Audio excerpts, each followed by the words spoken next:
It's a Minimalist Monday edition of Optimal Living Daily, episode 801, Minimalist Do-Over, 7 Things I'd Do Differently, by Britt with NoSidebar.com. And I'm Justin Malik, your personal narrator, reading to you every day just like an audiobook, but free of charge, mostly from blogs, but sometimes from books, and always with permission from the websites. Today's post for Minimalist Monday comes from a guest author on No Sidebar, Britt, who actually has her own blog called Tiny Ambitions, an online space dedicated to documenting her journey to simplify her life with the ultimate goal of building her very own tiny house. You can find that at tinyambitions.com. And a big thanks to Blue Apron for their support. Blue Apron delivers quality ingredients you need right to your door, portioned out just for you, serving 2 to 4 people. And the menu changes every week based on what's in season. They don't repeat recipes for an entire year, actually. And Blue Apron is treating Optimal Living Daily listeners to $30 off your first order if you visit blueapron.com/old.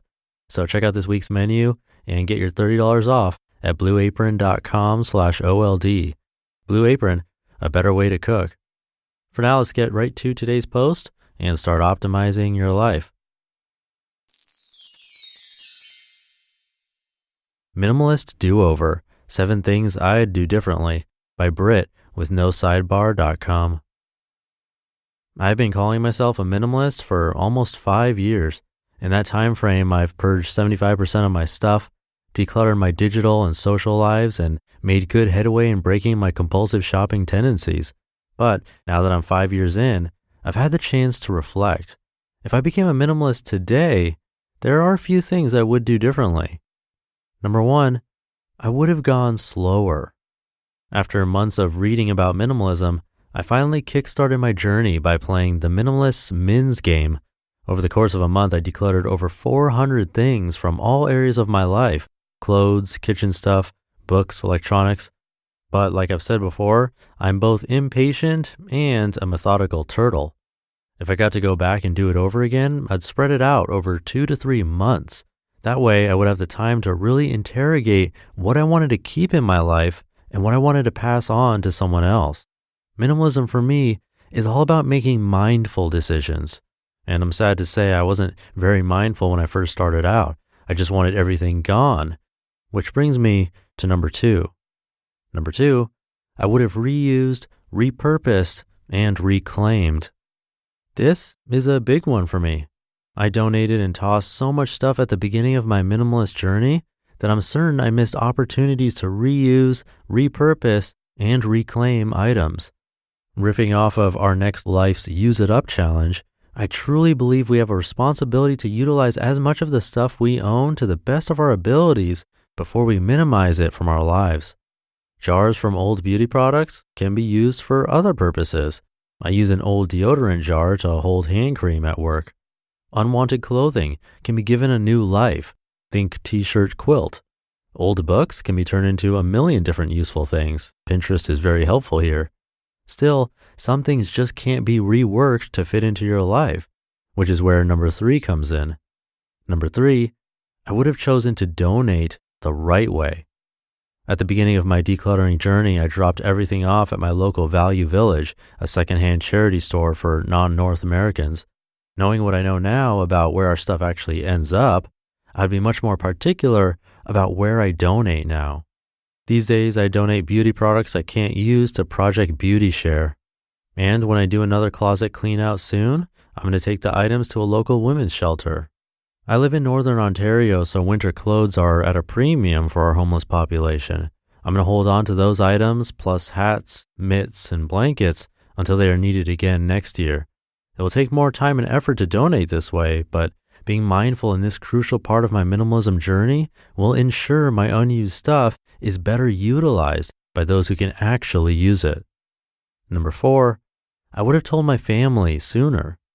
Even though I have been a minimalist for almost 5 years now, I've never actually had the "I'm a minimalist" conversation outright with any of them. I've told them I don't want or need gifts or any other material objects. But, and this is crucial to their respect of that decision, I've never actually told them why. I think if I had, it would have made the thanks but no thanks conversations a little easier because it wouldn't have been coming out of left field. Number 5, I would have cut myself more slack. Over the years, I found myself getting sucked into the minimalist ideal, and it often left me with a feeling of inadequacy because my life didn't look like the pictures of other minimalist lifestyle bloggers, aka white rooms, empty, modern. I've spoken about the issues I have with minimalist design in a past episode of Tiny Bites, and I stand by that. My minimalist life looks exactly the way it should, like my life and no one else's. If we're all aspiring to look like the same version of minimalism that we've seen perfected on Instagram, how different and unique actually is that? Number 6, I would have enjoyed the journey. Once I got myself out from under the mountain of stuff that was suffocating my life, I realized I wasn't the person I thought I was. I learned a lot about myself during the decluttering process, and I wish I had savored those experiences and that learning process when it was happening in real time. It's a weird and wonderful feeling to realize who you actually are. And there's one thing I know for sure. I am not my stuff. Number 7, I would have started sooner. Looking back now and realizing how much I've simplified my life compared to what it looked like, if I got to do it again, I'd start sooner. I wouldn't waste another second shopping online to buy something to impress other people. I would stop saying yes just to be polite when no is what I needed to say. Most of all, I would start trusting that I know the right path for me, even if it looks different than what everyone else thinks my life should be. I would also start blogging about it on day 1. I can't imagine where Tiny Ambitions would be today if I'd taken that next step and put my journey online as soon as I started. A life with no regrets. I just want to say that I have absolutely no regrets about how my minimalist journey has unfolded.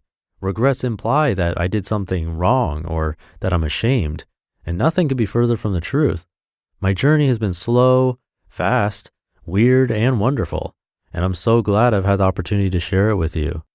Is there anything you'd do differently if you had the chance to restart your minimalism or simple life or slow living journey today? You just listened to the post titled Minimalist Do-Over, 7 Things I'd Do Differently by Britt with NoSidebar.com. So if you're not familiar with the Minimalist Mins game, I'll tell you what that is, but first thank you again to Blue Apron for their support. Blue Apron has a culinary team with chef-designed recipes, and they don't repeat the same recipes in an entire year. That's pretty awesome. And with something I was concerned about, I thought it'd be the same food over and over, but nope. So I ordered my delivery. It comes with seasonal, pre-portioned ingredients to make a delicious, well-balanced meal, including detailed recipe cards and step-by-step instructions to make it super convenient and simple to make a meal for 2 or even a family. I have no idea what I'm doing in the kitchen, but Blue Apron makes it really easy. Even I can make a delicious meal with incredible ingredients, non-GMO, and meat with no added hormones, or vegetarian, which I like. And best of all, no need to get the ingredients from a grocery store. It's delivered right to your door fresh. Blue Apron is treating Optimal Living Daily listeners to $30 off your first order if you visit blueapron.com/old. So check out this week's menu and get your $30 off at blueapron.com/OLD.